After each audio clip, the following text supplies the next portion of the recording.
परम पूज्य प्रातः स्मरणीय त्याग मूर्ति वीतराग परम तपस्वी श्री सद्गुरुदेव जी महाराज, अर्चनीय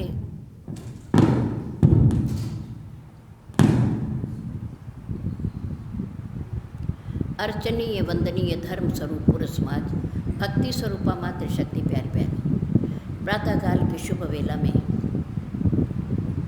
नीलकंठ महादेव, आशुतोष, कैलाशवासी, उमापति, भोले भंडारी भगवान शिव के पवित्र मंदिर के प्रांगण में परम पूज्य गुरुदेव जी के श्री चरणारविंद में परमपिता परमात्मा को साक्षी मानते हुए अपने अपने पैरों की चौकड़ी लगाकर बैठते हुए, शरीर को सीधा रखते हुए, मन को अपने पास लाते हुए, चित्त वृत्ति को एकाग्र करके बैठते हुए, चेहरे को मंच की ओर रखते हुए, आंखें खोल करके बैठते हुए, किसी भी प्रकार की हलचल को रोकते हुए, शांति का दान देते हुए, समय का सदुपयोग करते हुए, धर्ममय वातावरण में धर्म की चर्चा, जीवन सुधार की चर्चा, प्रभु की पवित्र पावनी चर्चा कहने और सुनने का प्रयास कीजिए। बोल श्री सद्गुरुदेव महाराज की जय हो। बोल श्री सद्गुरुदेव महाराज की जय हो। सम्मानित सभा के द्वारा धर्म चर्चा के लिए रखे गए 7 दिन के समय में से आज 5वां दिन है। 2 दिन शनिवार और रविवार और यहाँ मिलकर के बैठेंगे और फिर साल भर के लिए ये समय आगे चला जाएगा।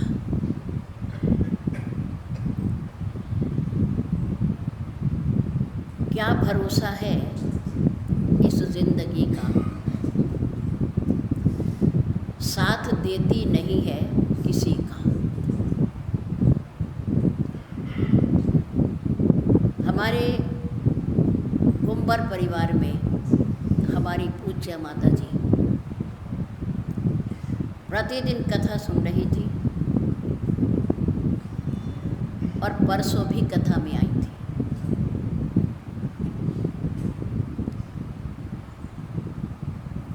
कथा सुनी, घर पर गई,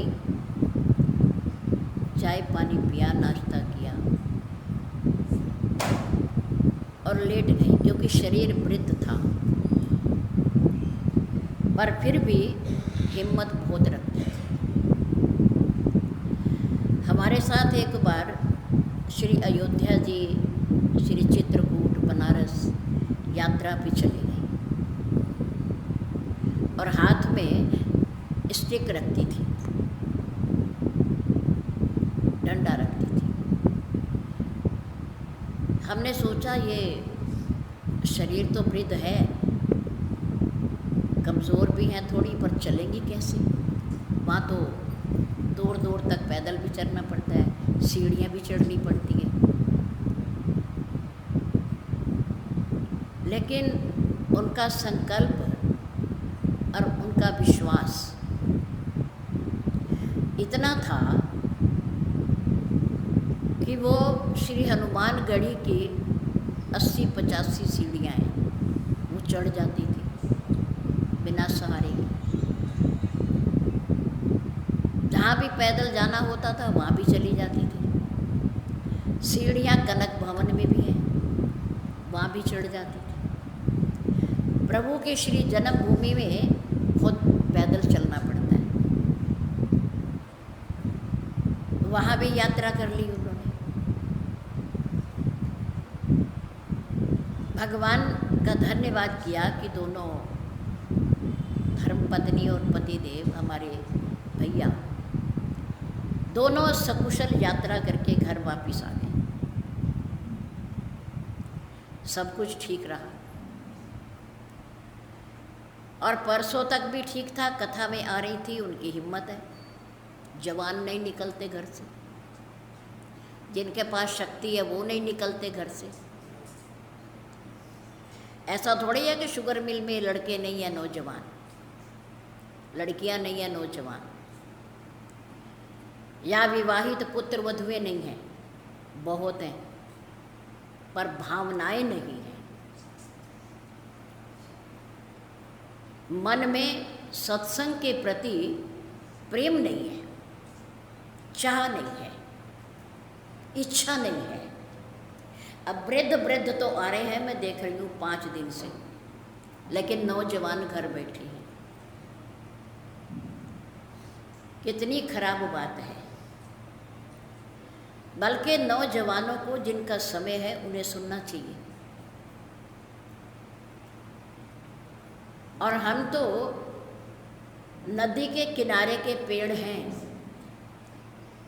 कब नदी में उफान आए, जल आए और हम उसके साथ बह जाएं, हमारा क्या। अब वो बह गई हमारी आदरणीय भाभी जी, कथा भी सुनी, घर भी पहुंची, नाश्ता भी किया, आराम करने के लिए लेट गई तो उठी ही नहीं। बताओ क्या अद्भुत चमत्कार है प्रभु का। कोई बीमारी नहीं, कोई सिर दर्द नहीं, किसी को कुछ कहा नहीं कि मैं ठीक नहीं हूँ। घर वालों ने आवाज़ दी तो देखा तो वहाँ कुछ भी नहीं।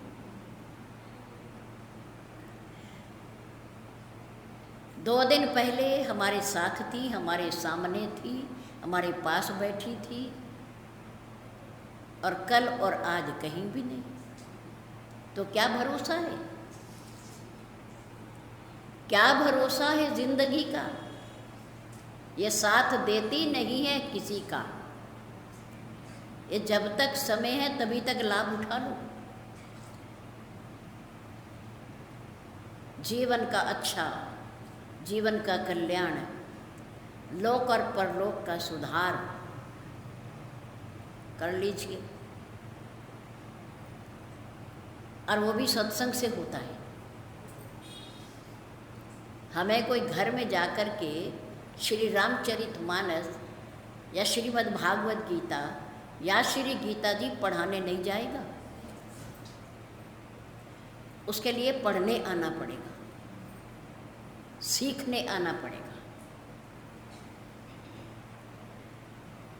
इसलिए जीवन का सदुपयोग होना चाहिए। ये सदुपयोग नहीं है जो हम 23 घंटे अपने घर और दुकानों पर करते हैं, ये सदुपयोग नहीं है। ये तो कर्म है, कर्म कर रहे हैं हम। सदुपयोग यहाँ है। किसकी दुआओं ने सिर पर हाथ रखा है पता नहीं। पूर्ण सद्गुरुदेव ने, परमात्मा ने। किसकी दुआओं ने सिर पर हाथ रखा है। मुश्किलें तो बहुत हैं पर हाथ थाम रखा है। महान पुरुषों के आशीर्वाद से, परमात्मा की कृपा से मुश्किलें रास्ते में आती हैं, कठिनाइयाँ आती हैं, बाधाएं आती हैं। यदि उन पर विश्वास हो, उनका सहारा हो तो टल भी जाती है, टल भी जाती है, समय निकल ही जाता है। दुनिया में रहते हुए परेशानियां तो सबको हैं, पर दूसरों की थाली में घी ही दिखाई देता है ज़्यादा। हर आदमी परेशान है किसी न किसी कारण से। हर आदमी, छोटा हो, बड़ा हो, जवान हो, वृद्ध हो, हर आदमी परेशान है। पर दूसरों की सुविधा को, थोड़ी सी सुविधा को देखकर अपनी परेशानी बहुत बड़ी लगती है, अपना सुख छोटा लगता है। यदि किसी को कह दिया जाए कि सब अपने अपने दुख ले आओ और ये मंच है, इस मंच पर अपने अपने दुख रखो और बदल के ले जाओ, समझ रहे हो। जितने हम लोग यहाँ बैठे हैं सब अपना अपना दुख ले आए और यहाँ मंच पर रख दें और हम बदल लें एक दूसरे से, तो पता है उस समय दशा क्या होगी? सब अपने अपने दुख को लेकर भाग जाएंगे। क्यों? क्योंकि पता नहीं दुनिया में कितने गम है और मेरा गम सबसे कम है। ऊपर से लगता है देखते हुए कि मैं दुखी ज़्यादा हूँ, वो कम है, मैं दुखी ज़्यादा हूँ, वो कम है। पर नज़दीक जाने पर, पास जा कर के उसका दिल टटोलने पर पता चलता है कि वो मेरे से भी ज़्यादा दुखी है, मेरे से भी ज़्यादा दुखी है। अगर हम जीवन में शांति चाहते हैं, सूत्र है एक शास्त्र का, यदि हम जीवन में शांति चाहते हैं तो सबसे पहले अपनी चाहत को हम शांत करें। समझे?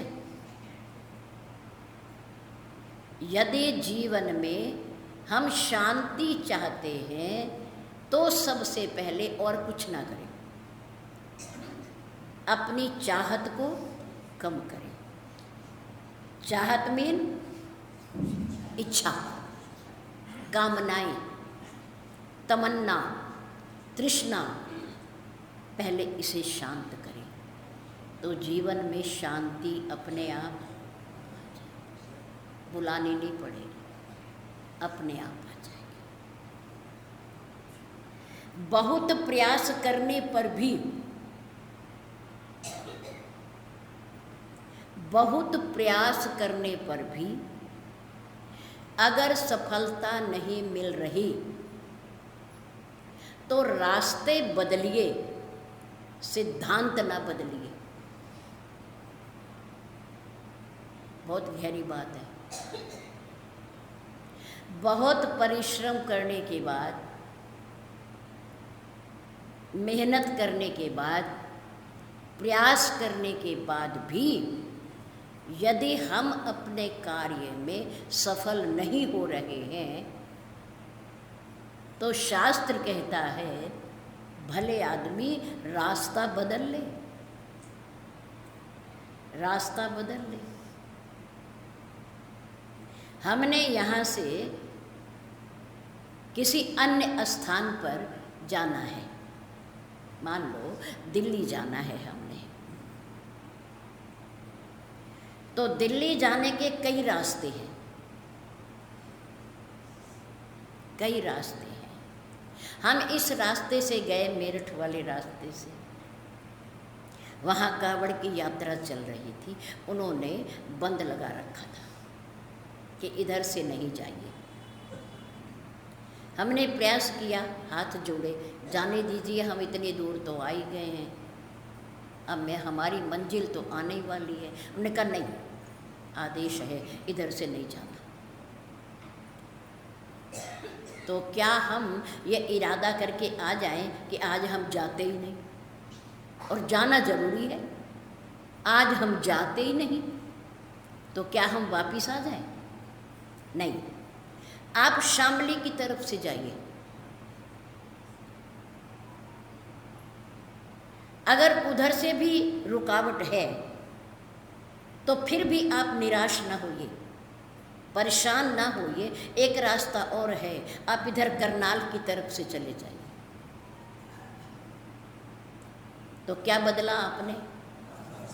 रास्ता बदला, सिद्धांत नहीं बदला।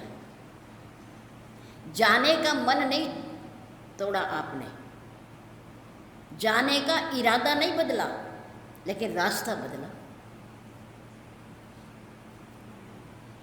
जैसे पतझड़ का मौसम आने पर वृक्ष अपने पत्ते बदलता है, जड़ नहीं बदलता। समझ रहे हो? पतझड़ का मौसम आने पर वृक्ष अपने क्या बदलता है? पत्ते, पुराने पत्ते गिरा देता है। पत्ते गिराने में वृक्ष की मौसम सहायता करता है। सर्दी आती है बहुत ज़्यादा, वो हरे पत्तों को पीला कर देती है, पीला। शाखा पे लगे हुए उनका भाग कमज़ोर पड़ जाता है। हवा चलती है, पत्ते गिर जाते हैं। वृक्ष पत्ते बदलता है, जड़ नहीं बदलता।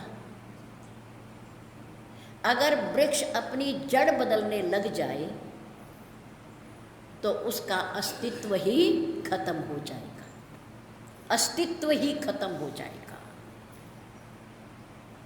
जड़ को पकड़े रखता है वो, जड़ नहीं छोड़ता। इसलिए फिर मौसम आता है और वृक्ष हरा भरा हो जाता है, फिर नए नए कोमल कोमल पत्ते आ जाते हैं। इसलिए रास्ते बदलिए पर सिद्धांत ना छोड़िए। अपने धर्म को, अपने निश्चय को, अपने इरादे को ना छोड़िए, अपनी मूल को ना छोड़िए। हमारा मूल क्या है? हमारा और आपका। जैसे वृक्ष का मूल है जड़, जो धरती के अंदर है हिस्सा, ऐसे ही हमारा और आपका मूल क्या है? धर्म है। क्या है? धर्म है। कितनी परेशानियां आए, दुविधा आए, समस्याएं आए, दिक्कतें आए, रास्ता बदल दो, काम करने का तरीका बदल दो, पर अपने धर्म को कभी छोड़ना नहीं चाहिए। धर्म ना छोड़े। हमने कल बताया ना कि भगवान का जब अवतार होता है, जब जब होई धर्म की हानि, जब जब संसार में धर्म गिरने लगता है, अब वही समय है, अब वही समय आ रहा है धीरे धीरे। धन को हम बढ़ावा देते हैं, अहमियत देते हैं, और धर्म को नहीं, पर धर्म को नहीं। धर्म पीछे, धन पहले। हमने प्रथम दिन ही कहा था आपसे कि धन आते ही सुख मिलेगा, इसकी कोई गारंटी नहीं है। धन अस्थिर है, लक्ष्मी का नाम ही धन है, और लक्ष्मी चंचल है, किसी के यहाँ हमेशा रहती नहीं है। माया, इसके कई रूप हैं। ये चंचला है, ये व्यक्ति को गिराती है, उठाती नहीं है, गिराती है। धन आएगा तो सुख मिलेगा, इसकी कोई गारंटी नहीं, शास्त्र कहते हैं हमारे पास। पर धर्म आएगा तो सुख जरूर मिलेगा, इसमें कोई संदेह नहीं है। धर्म जीवन में आएगा। धर्म उन्नति का प्रतीक है। धर्म हमें ऊपर ले जाता है। संग्रह की हुई वस्तुएं, भोग पदार्थों से भरा हुआ घर, बैंक बैलेंस, जमीन जायदाद जाते समय यही रह जाएगी, पर धर्म हमारे साथ जाएगा। आदरणीय भाभी जी तुरंत प्रमाण, अभी बिल्कुल ताजा ताजा अपने घर में से गई। घर वालों से पूछो वो क्या ले गई। सोना भी होगा थोड़ा बहुता, वस्त्र भी होंगे उनके, पैसा भी थोड़ा बहुता होगा उनके पास, मकान भी उन्हीं का ही तो था, बच्चों को तो बाद में दिया जाएगा। पर क्या ले गई? भरे घर में से पति भी हैं, पुत्र भी हैं, संतान भी है, रिश्तेदार भी हैं, क्या ले गई? पैसा भी है, क्या ले गई? क्या वो नहीं ले गई तो हम ले जाएंगे? हम ले जाएंगे? हम भी नहीं ले जाएंगे। झूठ और सत्य से, झूठ और सत्य से किया गया संग्रह किसी भी पदार्थ का हो, वो तो यही रहेगा, पर धर्म हमारे साथ जाएगा। वो अमर तत्व है, मनुष्य के साथ आता है और साथ ही जाता है। पर भोग पदार्थ यहाँ मिलते हैं और यहीं रह जाते हैं, यहीं कमाते हैं, यहीं इकट्ठे करते हैं और यहीं छोड़ जाते हैं, यहीं छोड़ जाते हैं। एक सुई भी साथ नहीं जाती, एक सुई। जब हमारा और आपका जन्म हुआ,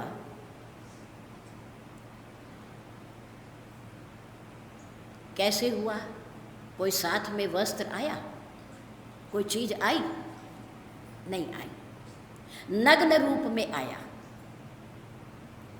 दुनिया में आने के बाद हमारे परिवार वालों ने, अस्पताल वालों ने, किसी ने भी एक वस्त्र हमें दिया, बांधा, चाहे वो लड़का हो और चाहे वो लड़की हो, बेटा हो या बेटी हो, कोई भी हो, पुरुष हो या महिला हो, कोई भी हो, एक वस्त्र मिला जिसे बांधा गया प्रारंभ में और बिना सिलाई के। उसे लंगोट कहते हैं। दुनिया में जीवन यापन करने के बाद जब जाने लगे, अंतिम यात्रा हुई, तो उस समय भी दुनिया वालों ने, परिवार वालों ने एक वस्त्र दिया, और वो भी बिना सिला, बिना सिला। उसमें भी सिलाई नहीं होती, जिसे हम कफन कहते हैं। और उसके ऊपर जो वस्त्र डाले जाते हैं, हम अपने प्यारे को विदा करते समय उन्हें दान करते हैं, उनका सम्मान करते हैं, वो शमशान घाट पर जाकर उतर जाते हैं। और जो शरीर पर होता है वो जल करके राख हो जाता है, खत्म हो जाता है। शरीर के साथ ही कुछ नहीं जाता। आते समय भी एक वस्त्र और बिना सिलाई के, बिना जेब के, और जाते समय भी एक वस्त्र जिसकी ना सिलाई और ना जेब है। तो ये जेब बनाई किसने, जिसे हम भरते भरते भरते थक जाते हैं, पर अंत समय तक भी भरती नहीं है, नहीं भरती। अभी और, अभी और, अभी और। अभी हमने कमाया ही क्या है, कमाया ही क्या है, इकट्ठे ही क्या किया है? बच्चे हैं, हमारा भविष्य है, हमारा परिवार है, आखिर इनके लिए तो कुछ करना ही पड़ेगा ना। अरे उनके लिए कुछ करना पड़ेगा। जैसे हम अपनी किस्मत लाए, हम अपनी प्रारब्ध लाए, वो भी तो अपनी लाए हैं, वो भी तो लाए अपनी, वो भी तो कुछ करेंगे या नहीं? या उनके लिए भी हम ही इकट्ठा छोड़ जाएंगे करके, हम ही पाप करके जाएंगे? वो केवल खाने के लिए है।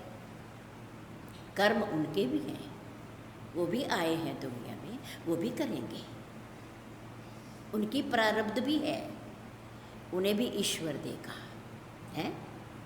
भोजन दे कीड़ी कुंजर को, तेरे लगे भंडारे कहीं नहीं। पत्थर के अंदर रहने वाले कीड़े को भी परमात्मा भोजन देता है, देता है। जंगल में रहने वाले जानवरों को, जिनके न मकान है, न चूल्हे हैं, न कोई बनाने वाला है, न कुछ, भोजन उनको भी देता है।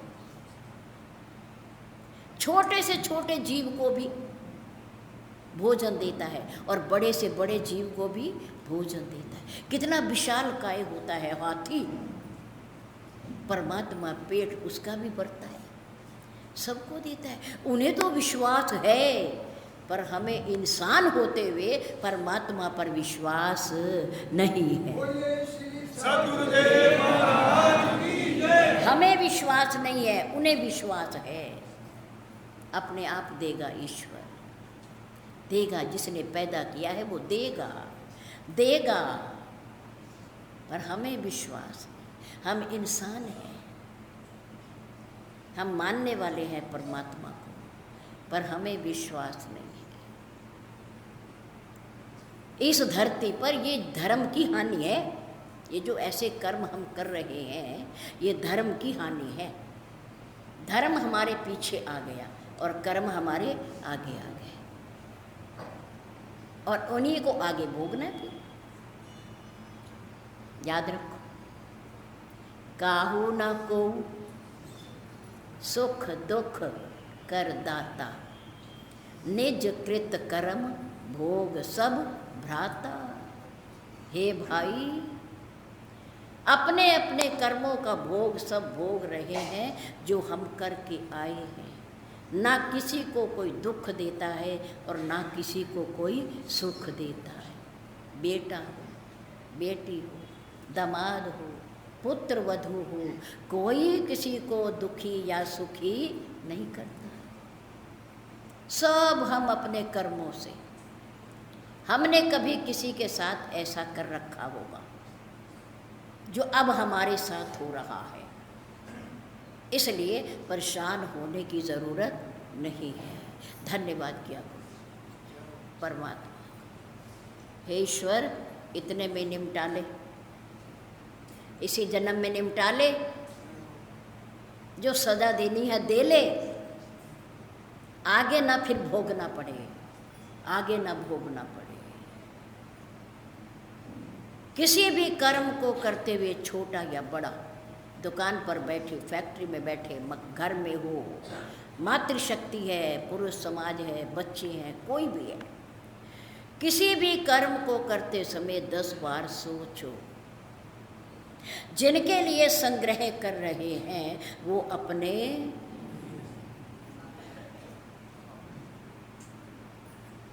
पुत्र अपने नहीं है, पुत्र अपने। कल बहुत सुंदर एक कहानी सुना रहे थे संत महापुरुष, और सुनाते सुनाते रोने लगते, मंच पर बैठे हुए। और जो उनके सामने लाखों आदमी बैठे थे वो भी रोने लग गए, क्योंकि सच्चाई थी, सच्चाई। हम जो अपने बच्चों को उच्च शिक्षा देने के लिए पैसे खर्च कर रहे हैं, धन खर्च कर रहे हैं, सोच रहे हैं उनका जीवन बन रहा है। उच्च शिक्षा लेके, अंग्रेजी पढ़ के, इंग्लिश पढ़ के उनका जीवन बन रहा है, ऊंचा उठ रहा है। पर जीवन ऊंचा नहीं उठ रहा।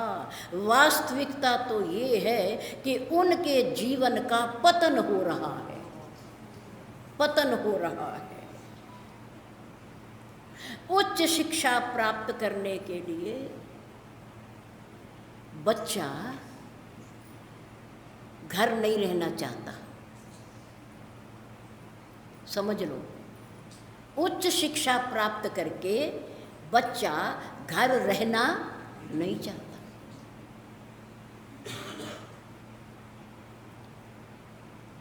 घर नहीं रहना चाहता, बाहर चला गया, बाहर और शिक्षा को बढ़ा लिया,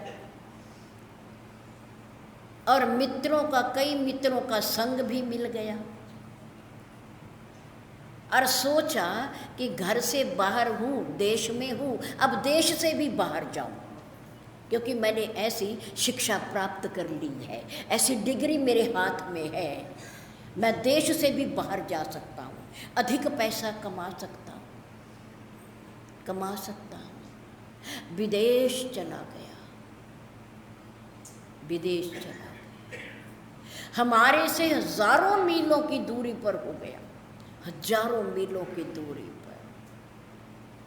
अब आपने जो आशा बांधकर, उम्मीद रखकर बच्चे को उच्च शिक्षा दी, पढ़ाया, उसे ऊंचा उठाया, वो आपके दुख सुख में कब काम आएगा? कब काम आएगा? ऐसे ही एक पूज्य माता पिता ने अपने बच्चों को पढ़ाया, 2 बेटों को। दोनों बेटे अच्छी पढ़ाई करके, अच्छी डिग्री लेके विदेश में चले गए।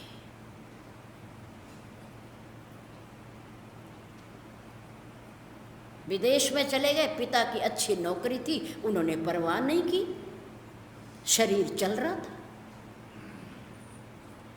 पूज्य पिताजी रिटायर हो गए। रिटायर होने के बाद बच्चों के फ़ोन कभी कभी आ जाते थे, बातचीत हुई, तुम चिंता नहीं करना,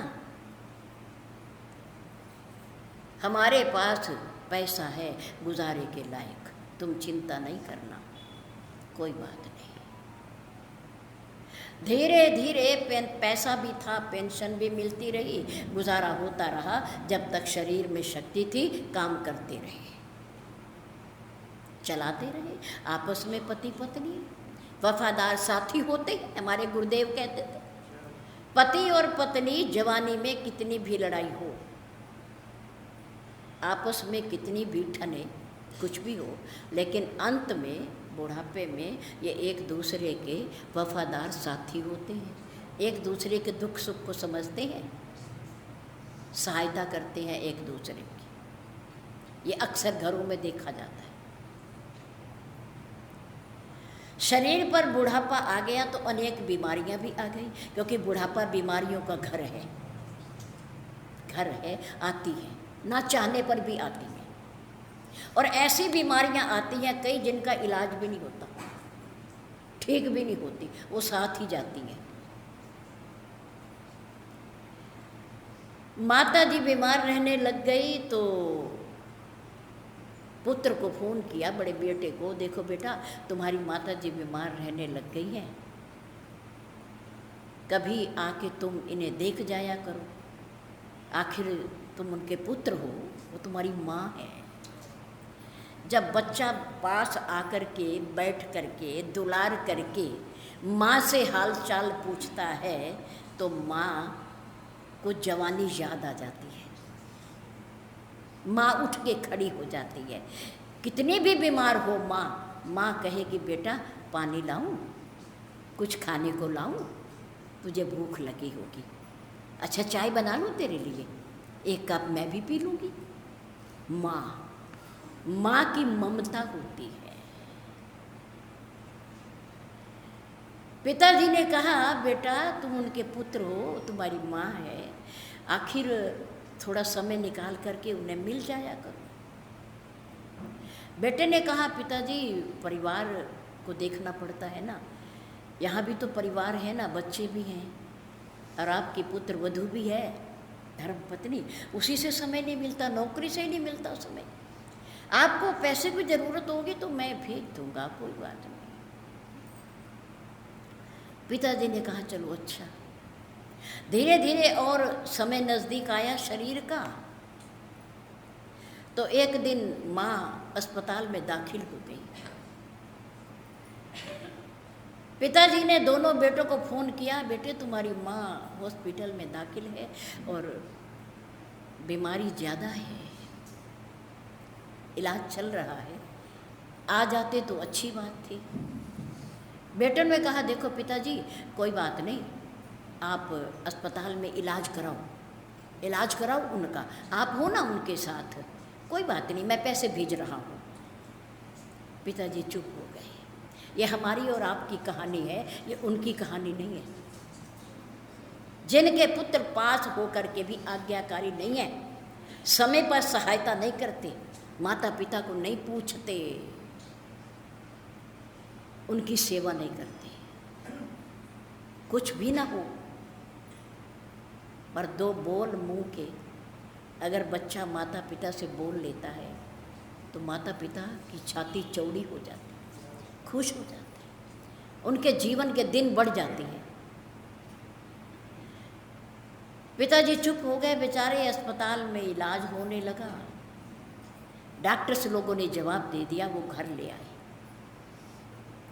2 दिन 4 दिन सेवा की, अंत समय आ गया, भगवान को प्यारी हो गई। पूज्य पिताजी ने फोन करा, बेटा तुम्हारी माँ चली गई है, उनका शरीर पूरा हो गया है, अंत्येष्टि होनी है, आप बताओ आप आ रहे हो? कि पिताजी इतनी जल्दी हम कहाँ पहुँच सकते हैं, हम कहाँ आ सकते हैं इतनी जल्दी, आप उनका दाह संस्कार कर दीजिए, कर दीजिए। 2-4 पड़ोसियों के साथ मिलकर पति देव ने अपनी धर्म पत्नी का दाह संस्कार कर दिया। अब पिताजी ने फोन करना भी बंद कर दिया, क्योंकि यही अंतिम बात थी। शरीर है तो सब कुछ है, और शरीर नहीं है तो सब कुछ होते हुए भी कुछ नहीं है, कुछ नहीं। पिता की पेंशन भी थी, धन भी था, मकान भी था, सब कुछ था, लेकिन अगर कमी थी तो सेवा करने वाले बच्चों की कमी थी, बच्चों की कमी थी। पिता अब इसी सोच में रहता है कि धर्मपत्नी चली गई, ना बड़ा आया ना छोटा आया, ना बड़ा आया ना छोटा आया। चलो अब मैंने फ़ोन भी नहीं करना, फ़ोन भी नहीं किया, जैसे तैसे जीवन यापन करने लगे। और एक दिन उनके शरीर का भी अंतिम समय, किसको कहते? पत्नी का तो पति को पता चल गया, अब पतिदेव अकेले हैं, किसको कहेंगे? एक रात अंदर सोए, दवाई लेकर, उधर से घंटी बज गई परमात्मा की, ईश्वर की घंटी बज गई। उन्होंने उनके जीवन की डोर को खींच लिया, और वो सज्जन भी हमेशा के लिए चले गए, हमेशा के लिए चले गए। अब कोई है ही नहीं दूसरा, अंदर पड़े हैं, मृत शरीर है, आत्मा निकल के चली गई, वो अगले लोक में चली गई। 1 दिन 2 दिन 4 दिन पड़ोसियों ने देखा कि सज्जन बाहर नहीं निकले, बाहर आए नहीं, बैठे नहीं, दिखाई नहीं दिए, क्या बात है? घर गए, उन्होंने दरवाज़ा देखा तो अंदर से बंद था, दरवाज़ा तोड़ा, अंदर गए तो उनके पार्थिव शरीर को चींटी और मकोड़े खा रहे, जानवर खा, लाश ही सब, बड़ी बदबू आने लग गई। ये जो अन्नमय कोश है ना, शरीर, जब तक इसमें परमात्मा का अंश बैठा है तभी तक ये सुंदर है, तभी तक ये प्यारा लगता है। जिस दिन ये अंदर से निकल जाएगा, ये शरीर गंदगी का घर हो जाएगा, घर हो जाएगा। फिर इसका एक ही परिणाम है कि लकड़ियों के ढेर पर रख कर इसे जला दिया जाए, जला दिया जाए इसे, यही परिणाम है इसका। लोगों ने कहा अब इसका कोई पता, कोई फोन इनके बच्चों को कौन करे, कौन करे, कैसे करे? देखा तो एक डायरी मिली, उसमें इन बच्चों के फ़ोन हैं। एक बच्चे को फ़ोन किया, भाई बेटा तुम इनके बालक हो, इनके पुत्र हो, इस नाम के आदमी के? हाँ जी, हाँ हम पुत्र हैं। क्या हुआ? तुम्हारे पिताजी नहीं रहे, तुम्हारे पिताजी नहीं रहे। अच्छा, तो कौन है इनके पास?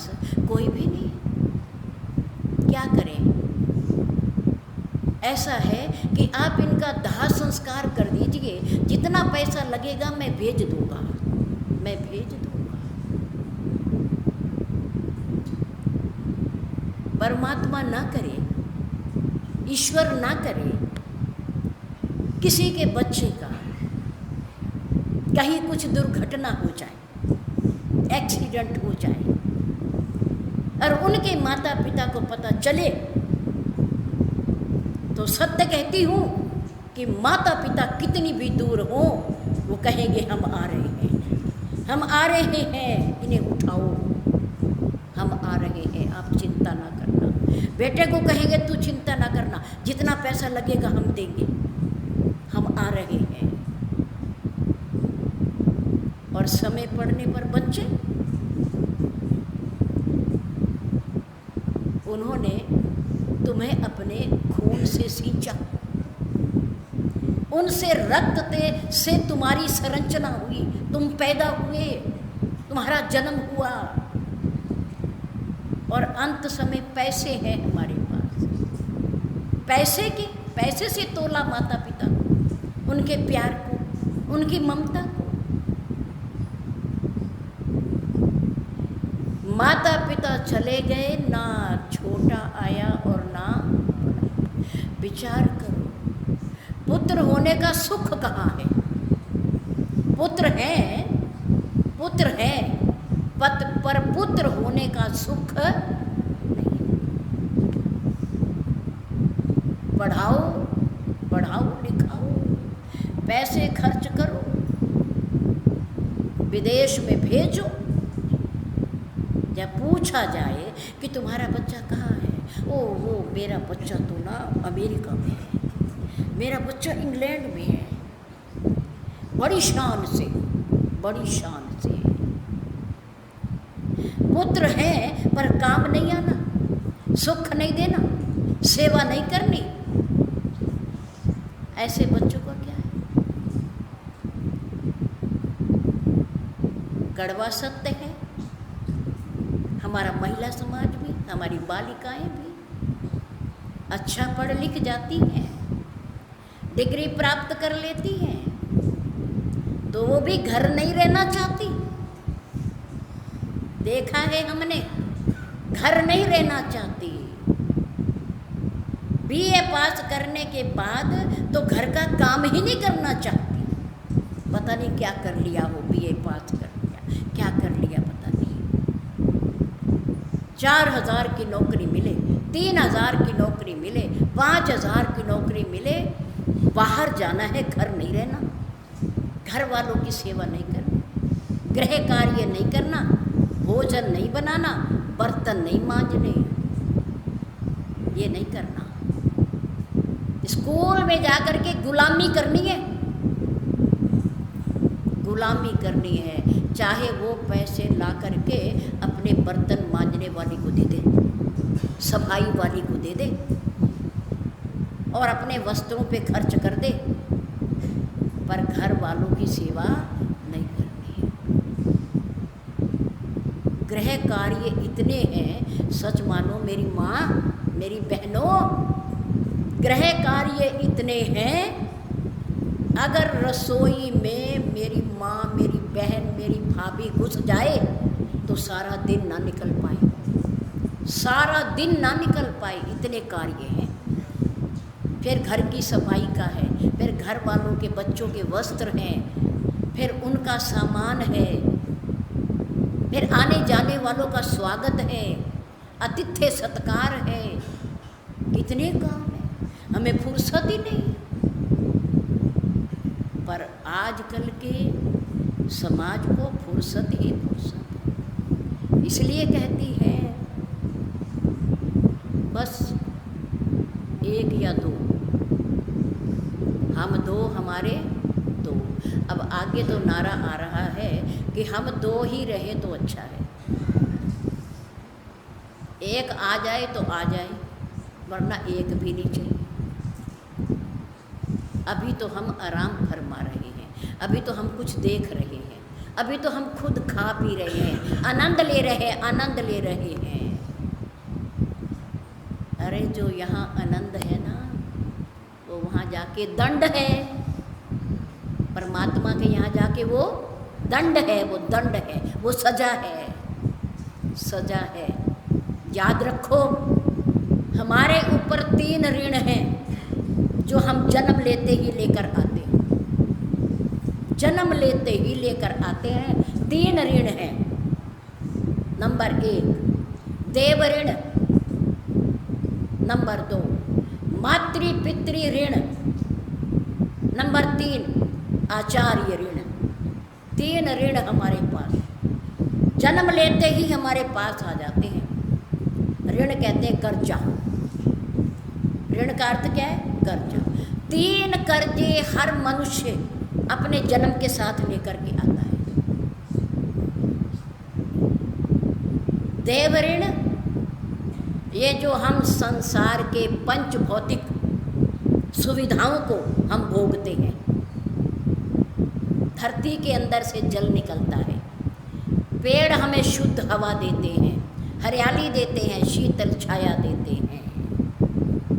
नाना प्रकार के पदार्थ जो धरती से पैदा होते हैं वो हम खाते हैं, उनका उपयोग करते हैं। यह हमारे ऊपर ऋण है, ऋण है हमारे ऊपर। वृक्ष कबहु नहीं फल बखे, नदी न संचे नीर, परमारथ के कारण साधुन धरा शरीर। सद्गुरुदेव महाराज की जय। जय। वृक्ष पर कितने फल लगते हो तुमने देखा होगा और देखते होंगे। वृक्ष अपने फल को कभी नहीं खाता। खाता है कभी? अगर कोई भूलवश फल उस पर रह जाता है, तोड़ा नहीं जाता, तो वो भी पकने के बाद डाली से गिर जाता है, गिर जाता है अपने आप। उस बचे हुए फल को भी वो नहीं खाता। वृक्ष कबहु नहीं फल बखे, नदी न संचे नीर। और बहने वाली नदी कभी अपने पानी को इकट्ठा करके नहीं रखती कि मेरे काम आएगा, भविष्य में मेरे काम आएगा, इसे मैं जमा कर लूँ। नहीं, वो 24 घंटे बहती रहती है, हमारे लिए बहती रहती है, हमारे कल्याण के लिए, हमारे हित के लिए बहती रहती है। उसका जल खेतों में जाता है, खेतों में उपज पैदा होती है जिसका हम भोजन खाते हैं। इनके हमारे ऊपर ऋण होते हैं, ऋण होते हैं। मधुमक्खी कभी अपना शहद नहीं खाती। देखा है आपने? छत्ता देखा है? मधुमक्खी उस छत्ते में शहद इकट्ठा करती है, पर अंत में उसे खाता कौन है? छत्ते को तोड़कर आप अपने घरों में लाते हो। शहद एक औषधि है,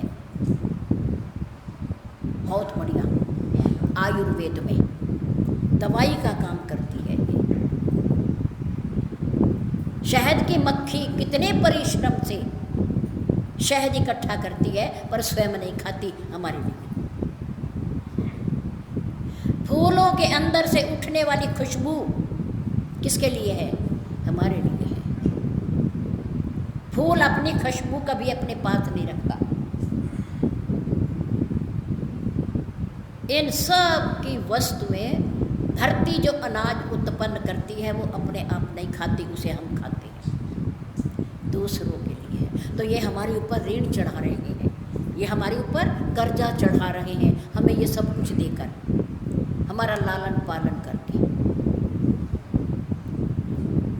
इनका ऋण उतारना पड़ता है पौधों को सींचकर, पौधों को सींचकर, धरती माता को सींचकर, इनकी निराई और गुड़ाई करके। नदियों के अंदर हम कूड़ा न डालें, हम गंदगी न डालें, उनके जल को हम स्वच्छ रखें, स्वच्छ रखें।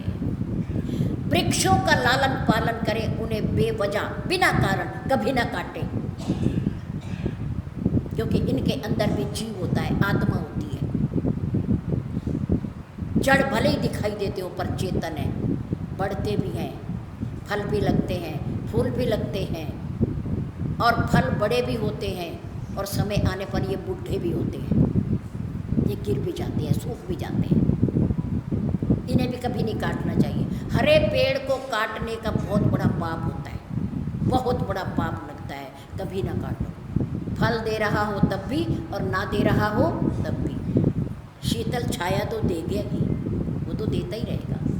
हवा को तो शुद्ध करता ही रहेगा, कोई बात नहीं, उसे ना काटो।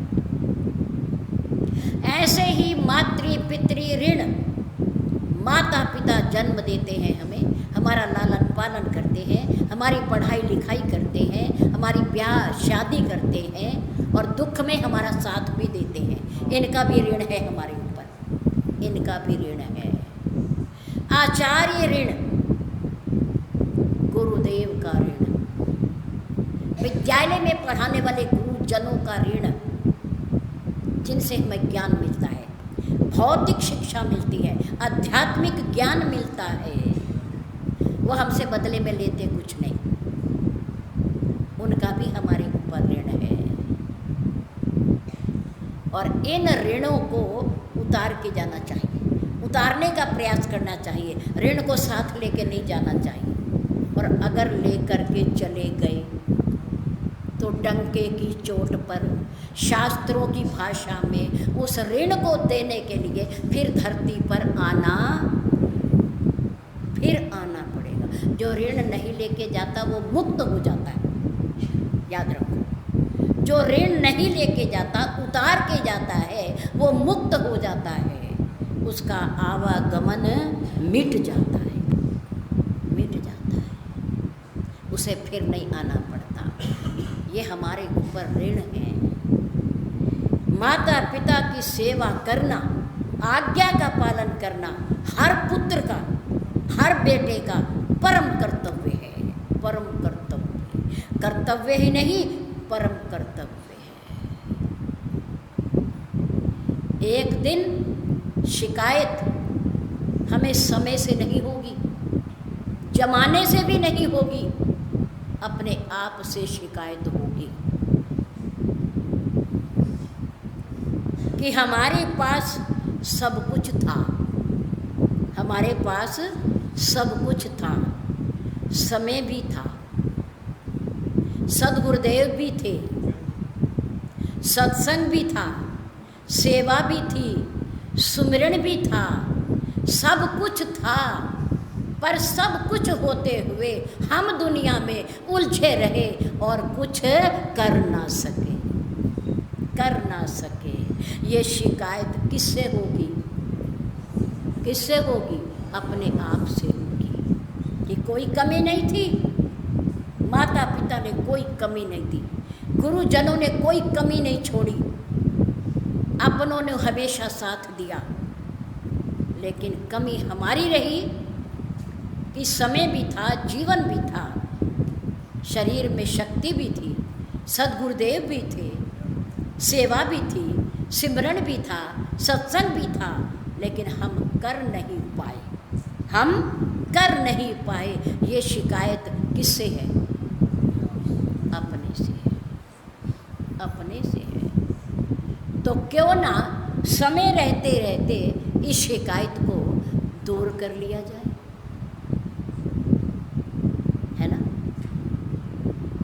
कर लिया जाए। धन और समय में बड़ा अंतर है, याद रखो। धन और समय में बड़ा अंतर है। क्या अंतर है? कि हमें पता है कि आज के दिनांक में, आज के दिन तक हमारे पास कितना धन है, कितना पैसा है, हमें पता है, हमारी जानकारी में होता है। हमें नहीं पता तो हमारी सीए बता देते हैं कि तुम्हारी बही खातों में इतना पैसा है तुम्हारा। पर हमें अपने जीवन के समय के बारे में कुछ पता है? पता हम कितने दिन रहेंगे, कितने घंटे रहेंगे, कितने वर्ष रहेंगे, है पता? कुछ है? कोई निश्चय नहीं है। धन का तो निश्चय है, पर समय का कोई निश्चय। तो समय धन से बड़ा है या छोटा? समय धन से बड़ा है या छोटा? बड़ा है? कौन कह रहे हैं? धन से समय बड़ा है, धन छोटा है। क्यों? क्योंकि धन है और समय नहीं है। हम डॉक्टर साहब से कहें कि हमारे माता पिता की या हमारी 5 मिनट का जीवन और बढ़ा दो, हम लाखों रुपए देंगे। अब हमारे पास थैली है पैसों की, हम आपको दे देंगे, सांस बढ़ा दो। हमारा कुछ काम रह गया है, हम इनसे करवा लें, तो सांसें बढ़ेंगी, जीवन बढ़ेगा। 1 मिनट 1 सेकंड नहीं बढ़ सकता, 1 घड़ी भी नहीं बढ़ सकता जितनी उसने लिख करके भेजी है। दुनिया में 2 ही वास्तविक धन है, 2 ही वास्तविक धन है, एक समय और एक सांसें, एक समय और एक सांसें।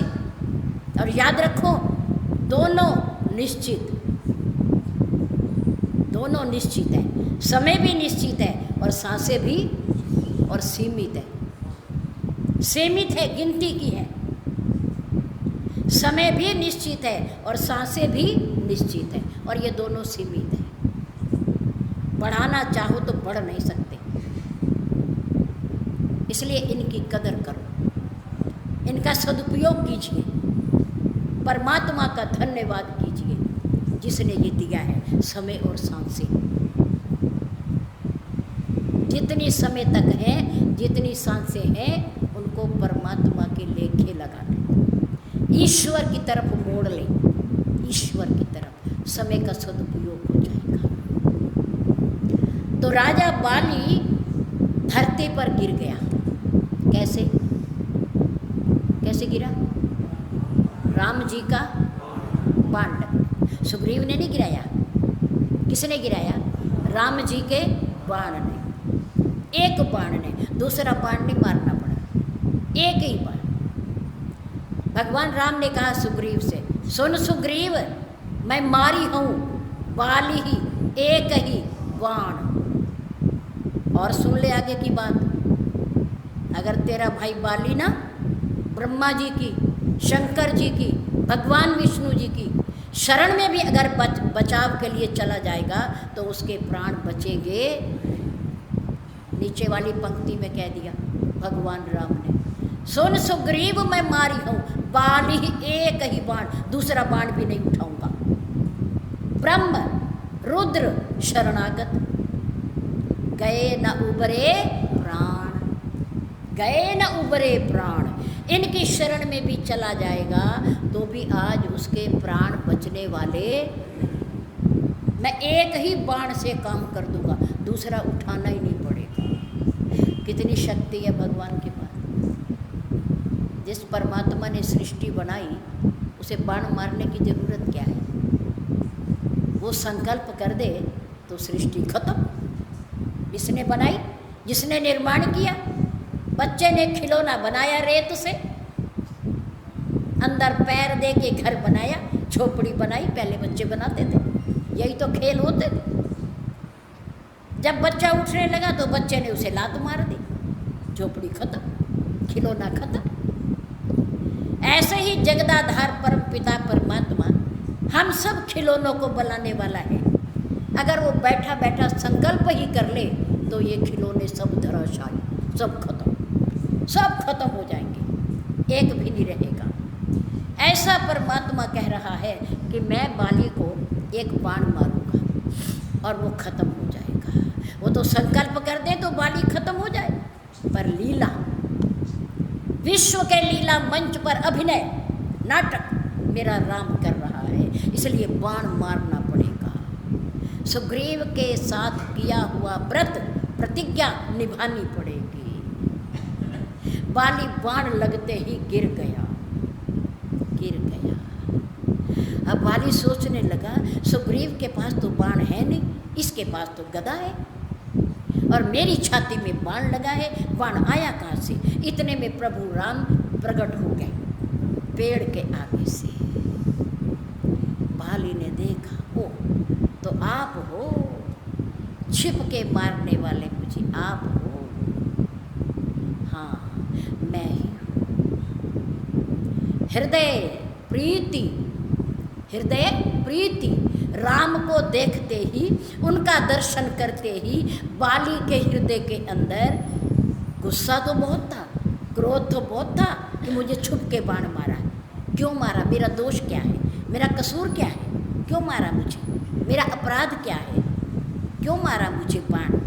पर नहीं, दर्शन करते ही उसका हृदय गदगद हो गया, प्रभु के प्रति प्रेम उत्पन्न हो गया।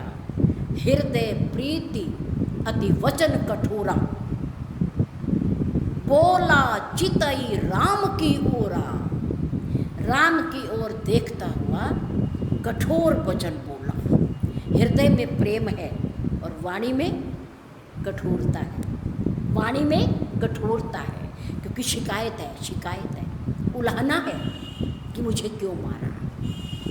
बोला चितई राम की ओरा, राम जी की ओर देखता हुआ बोला, प्रभु मैंने सुना है धर्म हेतु अवतर्यो गुसाई। आपका अवतार तो धर्म की रक्षा के लिए हुआ है, आप धर्म को बचाने आए हो, पर यहाँ अधर्म कर रहे हो, अधर्म कर रहे हो, बिना अपराध के मुझे बाण मार रहे हो, मेरा वध कर रहे हो। धर्म हेतु अवतर्यो गुसाई, मारे हो मोई व्याध की नाई। अगर शक्ति थी, ताकत थी, योद्धा हो तो सामने आके लड़ो ना, सामने आके युद्ध करते, मेरे से हाथ मिलाते।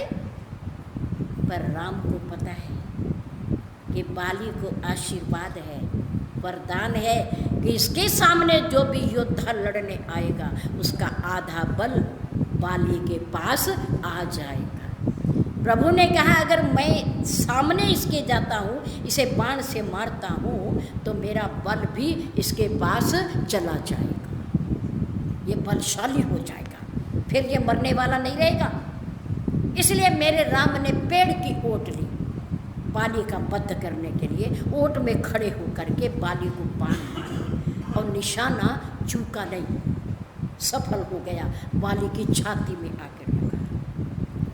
बाली ने उलाहना दिया, धर्म हेतु अवतर्यो गुसाई, मारे मोई व्याध की नाई। एक शिकारी की तरह छिपकर मेरा शिकार कर रहे हो, मुझे मार रहे हो। सामने आते, अपनी शक्ति दिखाते, पराक्रम दिखाते, मैं भी देखता। प्रभु सुन रही है और क्या कहा, मैं बैरी सुग्रीव प्यारा, कारण कवन नाथ मोई मारा। अच्छा चलो कोई नहीं, बाण मारा, पर मारने का कारण तो बता दो। बाली कब से आपका प्यारा हो गया और मैं दुश्मन कब से हो गया कि मेरा आपने वध कर दिया? बाली ने आपका क्या सहयोग किया? क्या सहयोग किया? आपकी क्या सहायता की बाली ने? अगर कुछ काम आपको था तो आप मुझे बुलाते, मेरे पास आते, मैं करता आपका काम। मैं बैरी सुग्रीव प्यारा, कारण कवन नाथ मोई मारा। प्रभु ने कहा, बाली तुम्हें क्यों मारा? तुमने कहा वृक्ष की ओट में क्यों मारा मुझे?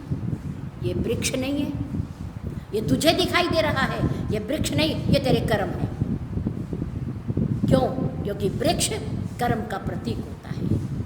बीज डालते हैं, उगता है, फिर बीज देता है, फिर बीज डालते हैं, फिर उगता है, फिर उसके अंदर बीज पैदा होते हैं। ये सिलसिला चलता रहता है। बाली तेरे कर्म है, ये पेड़ नहीं है, तेरे कर्म है, तेरे कर्मों का सहारा लेकर मैंने तुझे मारा है। कोई पेड़ वाड़ नहीं है, तेरे कर्म है। चलो, प्रभु ने कहा, बाली तू योद्धा तो है ही, इसमें कोई संदेह नहीं, पर तेरे पास अभिमान बहुत है, और केवल अभिमान ही नहीं, अतिशय अभिमान है। मूढ़ तो ही अतिशय अभिमाना, नारी सिखावन कर सीना काना। मम भुज बल आश्रित ते ही जानी, मारा चहसी अधम अभिमानी। 67 अनुज बधू भगनी सुत नारी। 4 का नाम लिया यहाँ मेरे राम ने। अनुज बधू छोटे भाई की धर्मपत्नी, भगनी बहन, अनुज वधू भगनी सुत नारी, अपने बेटे की धर्मपत्नी और अपनी कन्या, कितनी हो गई? 4। छोटे भाई की धर्मपत्नी, अपनी बहन, अपने पुत्र की धर्मपत्नी और अपनी बहन, पुत्री, बेटी, 4। ये चारों बराबर होती है, ये चारों बराबर होती है, कन्या के समान होती है, अपनी कन्या के समान होती है। बाली इन्हीं को दृष्टि बिलो के जोई, ताही बधे कछु पाप न।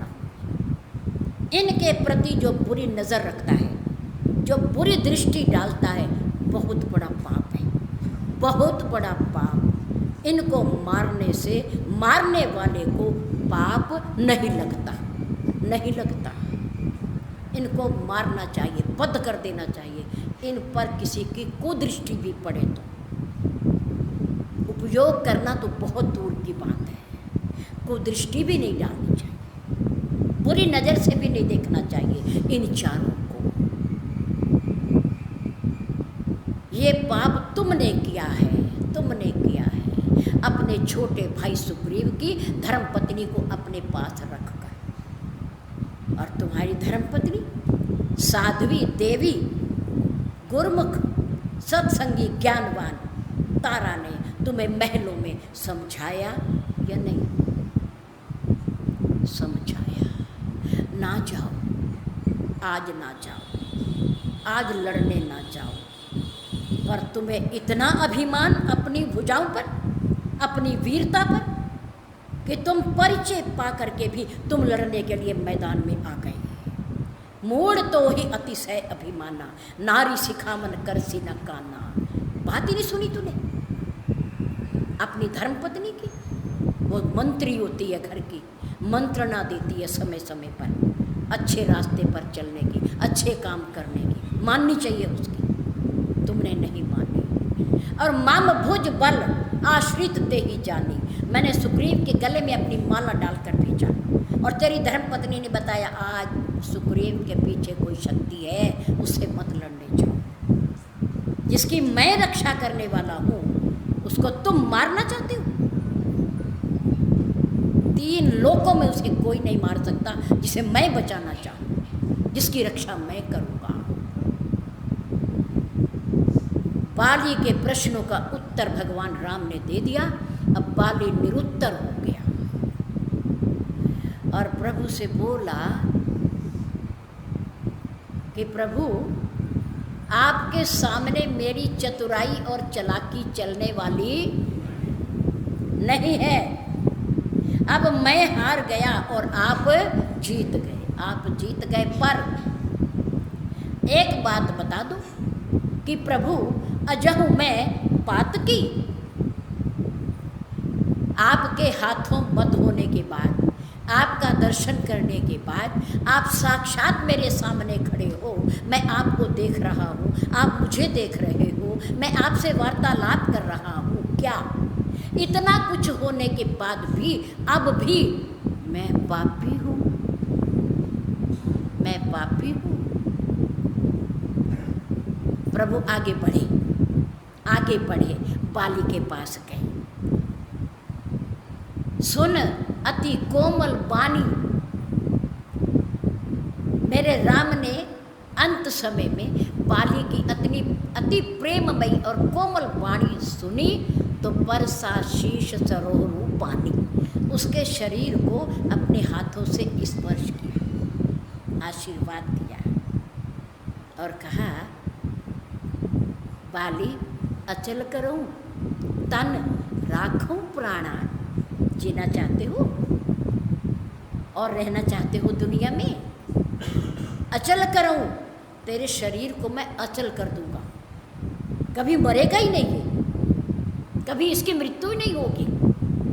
तन राखूं प्राणा, मैं प्राणों को बचा भी सकता हूँ, मैं मार भी सकता हूँ, मैं दोनों काम कर सकता हूँ। तुम कहो तो तुम्हें बचा दूँ। बाली कहा, सुन कृपा निधाना, हे कृपा के निधान प्रभु,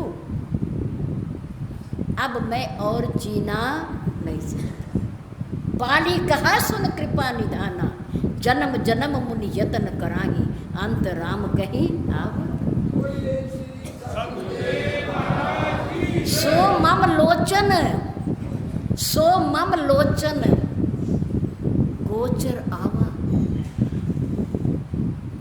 बहुरी प्रभु आस बन ही बनावा। ऐसा संयोग मेरे जीवन में फिर कभी बनने वाला है तो मुझे बचा दो, मुझे जिंदा कर दो।